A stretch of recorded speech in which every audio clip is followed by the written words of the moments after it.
Namaste, I'm Ira Trivedi and I'm here for the Femina x Grazia Virtual Beauty Carnival. Today I'm talking about Pranayama. We all know how important Pranayama is, especially in the current times that we live in. My agenda for this particular video is to help you inculcate a daily practice of Pranayama in the simplest of ways. Why is Pranayama important? I'm going to give you just one line. When you learn how to control your breath, you learn how to control your mind. Why? Because, well, this is our nose, and this is the prefrontal cortex of our brain. This is the control room of the brain. This and this are directly connected. So when you control the breath, you control your brain. When you control your brain, you can start controlling reactions. And thus, you can control your life. And of course, there are the umpteen benefits that we have to our lung, to our circulatory system, and to our general overall well-being. So now, let's begin. We begin by just practicing a deep yogic breath. Most people breathe from their chests. They breathe from their throats. When in fact, we should be learning how to engage our diaphragm. The diaphragm is an all-important muscle which is located right here, right underneath what I would say our chest, right over here. This is where our diaphragm is. And this muscle is our second heart. It helps us breathe in an effective and efficient manner. So how can we learn how to engage the diaphragm? Well, let's easily begin by watching our abdomen. When you breathe in, is your abdomen expanding? And as you breathe out, is it contracting? So just begin by paying attention to what your abdomen is doing. You can even do this lying down. This in fact makes it easier because your spine is supported. So then you'll see, is your belly button rising? And then is it going inwards? So you're really trying to bring your belly button outwards and then inwards. And by doing this, you're automatically beginning to engage your diaphragm. So just by watching the abdomen rise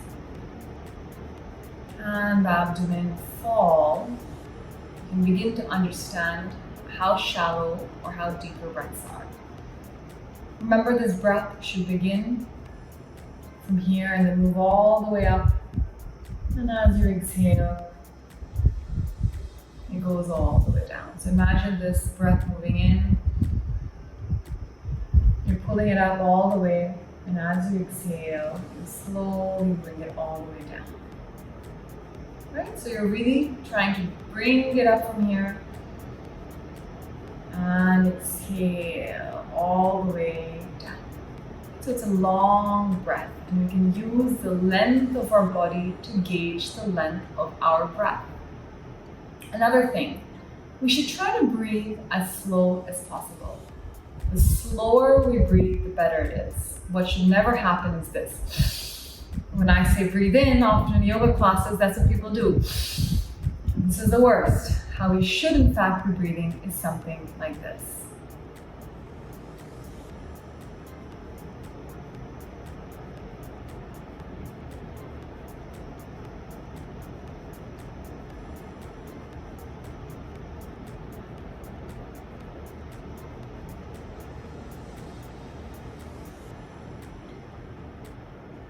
And I'm still exhaling, right? Because that's one breath for me.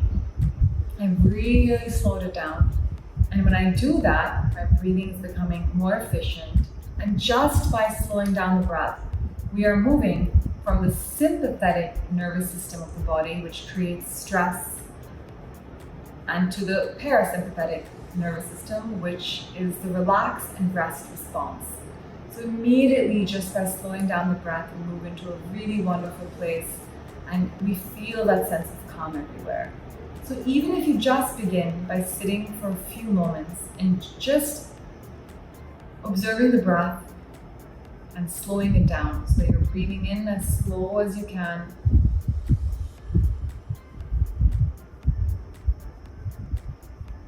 and you're breathing out.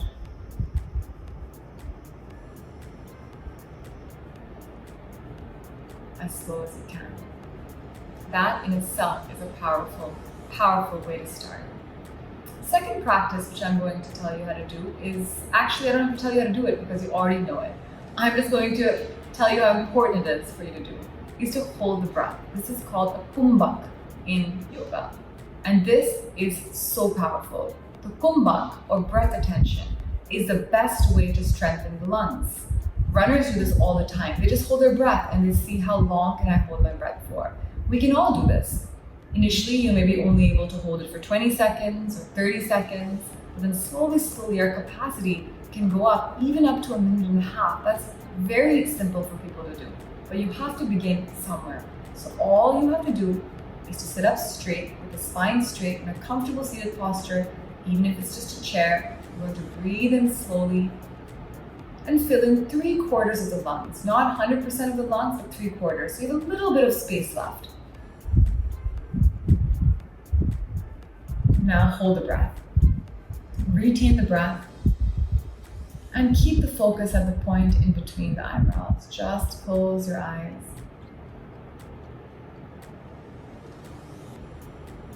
And stay here, trying to hold for as long as possible.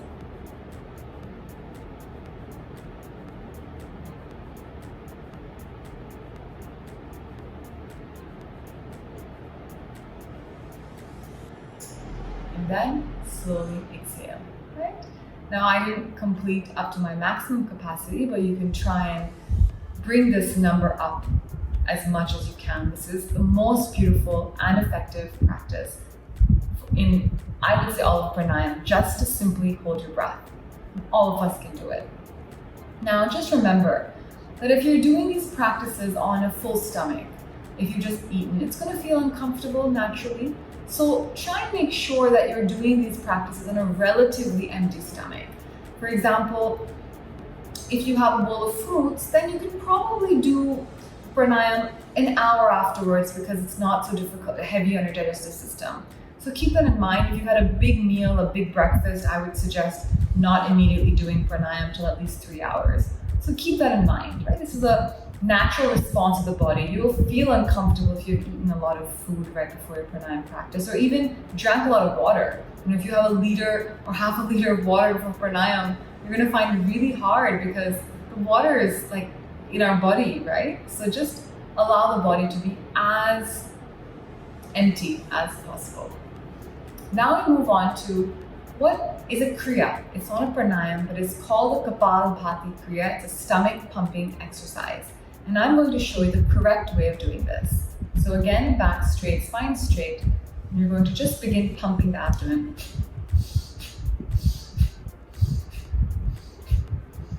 So what you see is that I'm pumping and only this particular part of my body is moving.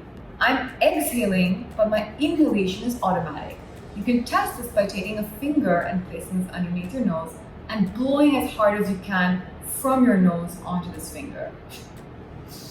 And the inhalation is automatic, right? So just blow again. Inhalation is automatic. Keep in mind that this feels like a cycle pump. When you press the air out, then what happens? The air comes in automatically, right? Just like a pump of a bicycle. This is what we're doing with our body. So this is the best way of learning how to do Kapalabhati, is taking the finger and blowing out so that you're making sure you're really bringing the air out like a storm. A storm of air comes out of your nose and then comes back in.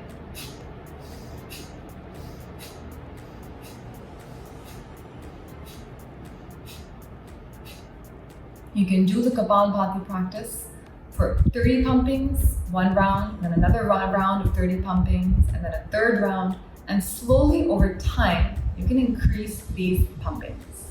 And now for our final practice, which is the practice of Anulom Vilom, the alternate nostril breathing. So you're going to take your hand, this is my hand, simply in a Vishnu Mudra. The middle finger, index finger are on the palms, and the other three fingers are up. Bring the elbow close to the body. Bring the thumb on the right nostril, other two fingers on the left. And just closing the right, inhale from the left in a slow and controlled way. Retain the breath. And exhale from the right, closing the left. Inhale from the right, closing the left. Retain the breath. And exhale from the left, closing the right. Now you can add in some counting. So let's begin from the left and we inhale on 1, on 2, on 3, on 4, closing both nostrils, retaining the breath for 4 counts. And exhaling from the right, closing the left on 1, on 2, on 3, on 4. Inhale, right, 1, 2, 3, 4, retain. And exhale, left, 1, 2, 3, 4, and bring the hand down. That was 1 round. You can just do 5 rounds and you immediately feel so blissful and wonderful. Just remember that when you're breathing in on the counting and breathing out, it's as if you're pouring water into a glass, right? It's going in measured ways. 1, 2, 3, 4. Retain. And exhale. 1, 2, 3, 4. Simply as you're pouring water into a glass. These are the fundamental practices of pranayama. And if you do these the rest of your life, your respiratory health will remain in a beautiful condition. I hope this helped. Namaste.